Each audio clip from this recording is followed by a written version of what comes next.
Olá meus caros, aqui é o Corvo, bem-vindos ao segundo episódio de Afro Samurai. Bem, seguindo a narrativa, no último episódio, no primeiro episódio, o episódio piloto da pequena série, Afro, a essa altura, ele estaria morto, caso ele não tivesse sido ajudado, é claro, com propósitos em mente, pela personagem feminina que foi introduzida no episódio anterior, aquela que ele justamente encontrou no bar e que serviu ao personagem sua tão estimada limonada. Aqui ocorre um fato muito importante para a construção do personagem, para a revelação de traços do seu passado e que se confundem um pouco com a sua motivação, a sua bússola moral. Esse episódio ele é um dos que começam a edificar um pouco o caráter, as referências do Afro Samurai para além da vingança, do sentimento de vingança, dessa busca pela vingança do assassinato do seu pai, por aquele que hoje tem em seu poder a bandana número 1. Nós vemos, através de flashbacks, o que foi a infância de Afro. Momentos dessa infância, digamos assim. Porque a vida do personagem é marcada, repleta de eventos muito desgracentos, para dizer o mínimo. Mas alguns deles, algumas pessoas que passaram pela vida dele e ele teve minimamente um pouco de afeição, são importantes para manter no Afro, digamos, qualquer coisa que nós possamos relacionar com dignidade, hombridade e caráter. É claro que o personagem é completamente imerso, mergulhado nesse desejo de vingança que ele não consegue se separar. Inclusive é este um dos acentos do episódio. Nós vemos o Afro, mesmo recebendo educação, tendo carinho, um lugar para ficar, orientação de um mestre, amigos no seu dia a dia, como a experiência dele foi tão traumática a ponto dele não conseguir suprimir, reprimir ou até extinguir a necessidade de vingança. Esse é um dos grandes acentos do episódio 2. Mas esse pouco tempo de convivência com personagens como o mestre, a pequena Otsuru e Dino são elementos que possibilitam, eu acredito, para nós, espectadores, o conhecimento de traços humanitários em Afro. Algo próximo, minimamente, de um indivíduo que foi socializado de algum modo. Porque, fora isso, sem essas pequenas noções, esses pequenos conceitos de fraternidade, parceria que são introduzidos posteriormente, nós não teríamos nada. Ele era muito pequeno quando o pai dele foi assassinado. E nós, como espectadores ou leitores da obra, não temos muito acesso ao que foi essa vida, quais os preceitos, o tipo de educação, acento da educação que o Afro recebeu. O pai dele era o número 1. Então, imagina-se, por mais que a Afro tinha no pai, né, natural isso acontecer, por mais que o Afro tinha no pai a sua figura de exemplo, o seu herói, né, literalmente os pais, né, pais e mães são isso para os filhos, a sua principal referência, é necessário dizer que ele era o número 1. E como o número 1, a única coisa que ele atraía para si era combate, desgraça e miséria. Não à toa, ele morre e faz com que o seu filho, seu pequeno filho, herde essa herança. Essa é a herança que o pai do Afro deixa para ele. Uma herança sangrenta, né? Uma herança de desgraça que vai seguir com ele para o resto da vida, caso ele mantenha o seu desejo de vingança ou a posse de uma das bandanas, número 1 ou número 2. É só isso que o pai dele deixou de herança para ele, né? Seu grande herói.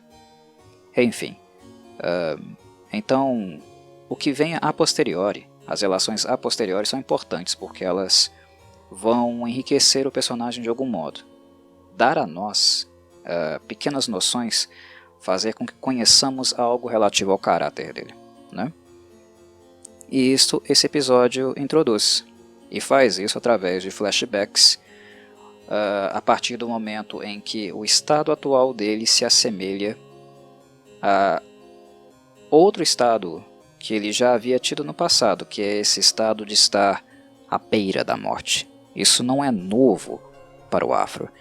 E tal detalhe, tal marca do anime, brutaliza ainda mais, né, as condições de vida, de existência desse personagem, desse menino, desse ser. Porque estar à beira da morte é algo que ele sempre esteve desde quando era um pequeno menino. Então, quando ele volta a estar e volta a receber essa assistência, alguém que se padece por ele ou que apresenta no seu repertório algum tipo de gentileza, isso fará com que o personagem entre num túnel do tempo, que ele revisite momentos da vida dele em que a sua vida já esteve por um fio. E é brutal como as suas lembranças são lembranças de uma infância à beira da morte. É bem brutal. Muitas pessoas não fazem uma imersão muito profunda em alguns animes, quando na verdade elas deveriam. É realmente sentir o gosto da obra, é sentir o que de fato está sendo exibido nela. Animes, como eu sempre mencionei e falei, nas poucas análises, abordagens que fiz sobre esse tipo de material artístico aqui, eles não necessariamente são infantis. Há um preconceito bastante equivocado em relação a animes e o fato de uma obra, um anime ou animação, um mangá ou um quadrinho ser necessariamente infantil. Não, eles não são. Quando você se envolve empaticamente com a obra, permite-se sentir ou se colocar no papel de algumas personagens, o golpe é severo, muito forte, para jovens e crianças. É material realmente adulto, e Afro Samurai claramente é.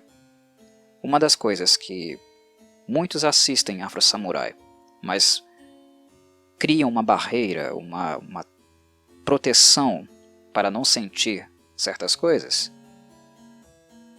Um exemplo disso eu acho que pode ser verificado na cena onde o Afro, né, está viajando, logo no início do episódio, e ele é cercado por vários rufiões, vários guerreiros assassinos, que estavam, claro, à procura da bandana número 2. Como eu havia falado, introduzido no episódio anterior, é só isso que essa bandana promove na vida de uma pessoa. Outros assassinos, outras guerras, outros combates, desejo pelo poder.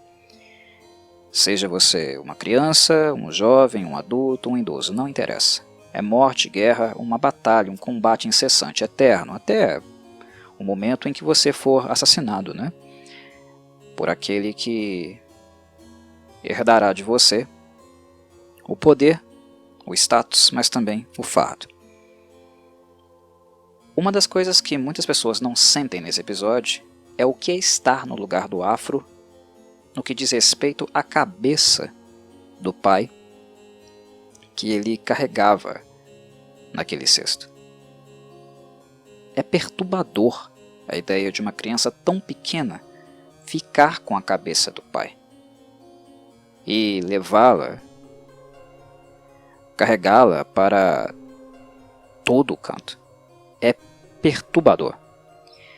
Imagine aquela cabeça putrefando dentro do cesto, o cheiro, E a criança tão marcada, tão traumatizada, tão destruída espiritualmente que ela é resiliente a todo esse contexto, esse quadro mórbido.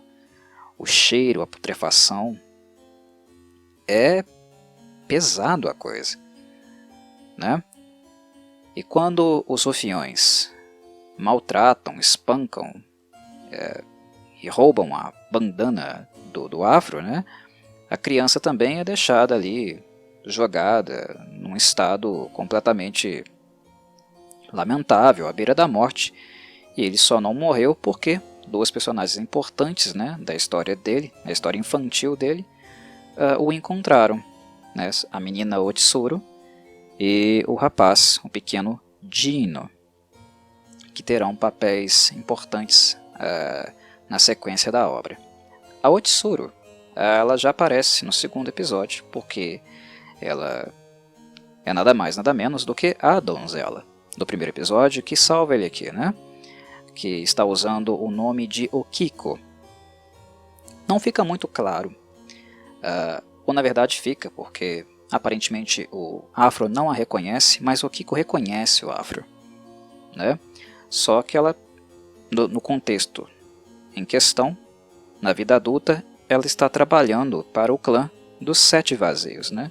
Esse clã que serve diretamente aos interesses do antagonista principal da obra, aquele que tem a bandana número 1. O trabalho de Okiko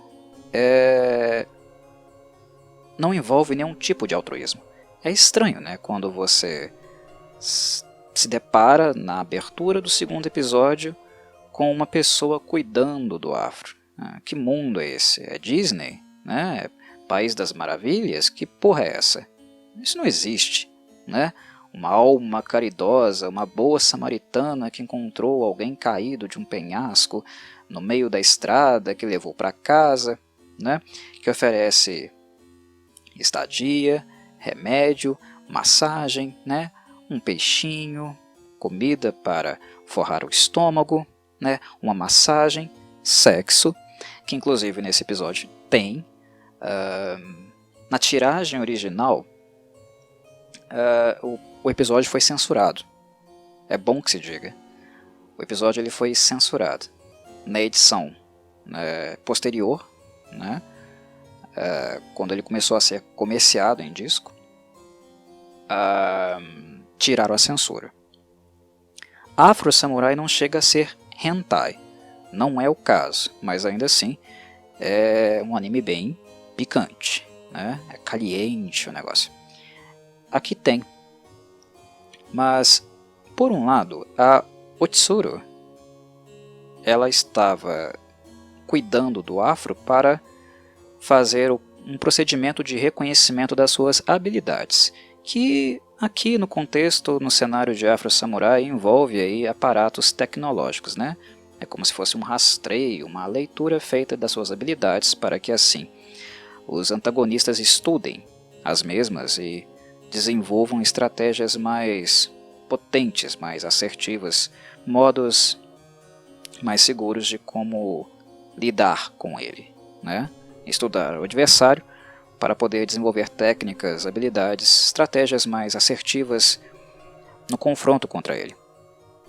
E a função da Otsuru é esta: rastrear, coletar dados e no finalzinho ali, se der, né, dar cabo do Afro, né? Inclusive na cena de sexo entre ela e o Afro, depois dela ter pedido para ele ficar mais um dia com ela, assistir alguns fogos de artifício e tal, ela retira, né, o prendedor de cabelo dela, aperta um botão no objeto e um espeto, né, um objeto pontiagudo, né, uma lâmina, sai do mesmo prendedor. Ela poderia ali ter furado uma artéria do Afro, só que ela desiste de fazê-lo. Ela estava entrando em contato, né, constante com o clã dos Sete Vazios. O Afro percebeu, ele não é idiota, mas por alguma razão ele acaba sendo movido ali, né, a ficar um pouco mais com ela. A voz na consciência dele, né, o Samuel L. Jackson desbocado, como sempre, entra em contato com o Afro, né? Essa coisa um pouco esquizoide que o personagem possui. E dá para perceber que ele estava interessado, né? A Otsuru é uma personagem muito atraente, muito bonita, né? É um paraíso que, embora seja efêmero, não é sempre que a vida oferece. Raramente oferece, né? E quando oferece, não é necessariamente o que aparenta ser, como é o caso deste episódio aqui. Mas ele acaba ficando dividido e permanece mais um dia com ela, que é de fato onde a merda acontece, mas também o momento de revelação, né? Onde ela expõe que ela o reconheceu e que via na personagem dele algo daquele menino pequeno que ela conheceu há tantos e tantos anos atrás, que acabou não abdicando da sua vingança, ao mesmo tempo atraiu perigo para o clã, né, do samurai que acolheu o Afro e também ela, que era um samurai que acolhia, né, crianças órfãs. O Dino, a Otsuru e o próprio Afro eram crianças órfãs. O Afro, enquanto alguém que persegue a vingança, e criança, né, estúpida, trouxe a morte também para dentro da casa dos envolvidos. Mas enfim, eles tiveram um contato breve, mas marcante o suficiente para que memórias afetivas ficassem com a Otsuru, né? Ela preservou essas memórias e ela se lembrou dele, mais do que ele se lembrou dela, né? E a afeição da Otsuru não foi artificial, apenas até certo ponto, né? Porque no momento de executar a sua tarefa, dar cabo do Afro, definitivamente mandá-lo para o mundo dos mortos, ela não conseguiu fazê-lo. Ela fez metade do serviço. Ela rastreou as habilidades, escolheu a informação necessária, não queria fornecer, acabou que ela vai parar nas mãos, né, dos antagonistas, mas os momentos que eles tiveram juntos na infância foram fortes para ela, fortes o suficiente para ela querer dar um basta nessa vida, né, de ninja do clã dos Sete Vazios. Afro Samurai, uma história sangrenta, obviamente não promete desfechos muito felizes. E no fim do episódio, né, nós vemos o que de fato acontece, sendo que a história em tese aqui, neste momento, só está começando. Mas Afro Samurai é um caminho, né, uma estrada.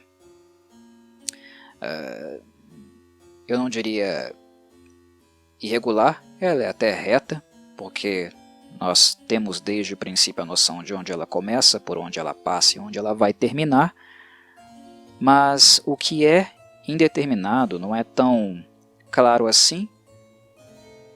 São duas coisas: a quantidade de sangue que ficará pelo caminho, sabemos que ficará, e ficará muito, e de quem será este sangue. Mas, como em toda guerra, sangue de pessoas queridas sempre acabam sendo derramados, ou pessoas que foram marcantes em algum momento. A saga das bandanas, a saga em busca da bandana número 1 é brutal ao extremo, principalmente porque ela coloca, né, o protagonista numa posição em que ele deve escolher essa obsessão, esse desejo de estar no topo, ou aquelas mínimas pessoas que algum dia foram importantes, preciosas para ele. Não dá para ter os dois. Ser o número 1 implica que todos os seus amados e queridos, ou pessoas que você tem respeito, irão ser sacrificadas, porque os seus inimigos vão visá-las de alguma forma. Então, o próprio conceito das bandanas já remete a uma obra completamente desgracenta e sanguinária. Não tem muito para onde fugir. Não tem como ser diferente. E o segundo episódio já deixa isso claro mais uma vez, né? Eu creio que já havia ficado claro na apresentação do conceito, já no primeiro episódio, mas aqui, no segundo, a obra faz questão de esfregar isso na cara do espectador. Muito bem, são essas as considerações que eu queria fazer por hora. Isso é tudo. Um abraço a vocês e saudações Clovidias.